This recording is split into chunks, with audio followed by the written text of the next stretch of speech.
സംഭവം ഇത് തീട്ടക്കേസാണ്. പക്ഷെ അവർക്ക് ഈ തീട്ടക്കേസ് വെച്ച് 10 മിനിറ്റുള്ള വീഡിയോ വെച്ച് അരമണിക്കൂർ ഇത് നീട്ടുകയും വേണം, എന്നാൽ തമ്മിൽ നമ്മളെ ഫോട്ടോ വെക്കുകയും വേണം, എന്നാൽ ഇത് തീട്ടക്കേസാണ്. അതിന്റെ ലോജിക്ക് എന്താണെന്ന് എനിക്ക് മനസ്സിലാകുന്നില്ല.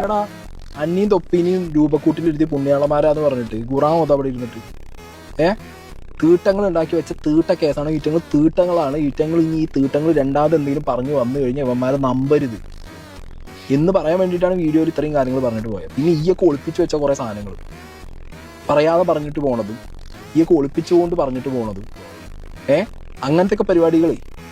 The reel is different, reality is different എന്നുള്ളത് നാട്ടുകാരെ അറിയിക്കാൻ വേണ്ടിയിട്ട് ഈ ഇതേ വീഡിയോ കുറച്ചാണ് കഴിയുമ്പോഴത്തേക്ക് പെൺകുട്ടികൾ വന്നിട്ട് റീലിൽ കാണുന്ന പോലെ എല്ലാ റിയാലിറ്റി എന്നുള്ളത് മനസ്സിലാക്കണം, പെൺകുട്ടികൾ ഇങ്ങനെ കണ്ട ഫോട്ടോ എടുക്കാൻ വരരുത് എന്നൊക്കെ പറഞ്ഞിട്ടൊരു സാരോപദേശം സീരീസ് നടത്തിയിട്ടുണ്ട് ഈ വീഡിയോനകത്ത്. അത്രേ ഉള്ളൂ. അത് ആ സാധനങ്ങൾ നാട്ടുകാർക്ക് പറഞ്ഞു കൊടുക്കാനാണ് ഈ തീട്ട കേസ് എടുത്ത് വെച്ച് പറഞ്ഞത്. അത് ചിലപ്പോൾ 30 മിനിറ്റ് ആവും, 40 മിനിറ്റ് ആവും. എനിക്ക് തോന്നുന്നു ഈ വീഡിയോ എല്ലാവരും 30-40 മിനിറ്റ് സംസാരിച്ചിട്ടുണ്ട്. തീട്ട കേസാണെങ്കിൽ അത് തീട്ട കേസ് തന്നെയാണ്. ഇവിടുത്തെ ന്യൂസ് ചാനൽസ് അടക്കം എടുത്ത് വെച്ചിട്ട് പറഞ്ഞ തീട്ട കേസാണല്ലോ അത്. വെറുതെ പോണ വഴിക്ക് മറ്റേ ഷെമീർ വാളിയിട്ടപ്പോൾ മണത്ത തൊപ്പി ബോധം കെട്ട് വീണു, അങ്ങനെയല്ലല്ലോ കേസ്. ലഹരി, സ്ത്രീ വിഷയങ്ങൾ, കുട്ടികളെ വിഷയങ്ങൾ, അമ്മവെങ്കന്മാരുള്ള വീട്ടിൽ മറ്റേ വർത്താനം പറച്ചിൽ, കേസ് വേറെ ഷെമീറെ. മനസ്സിലായോ?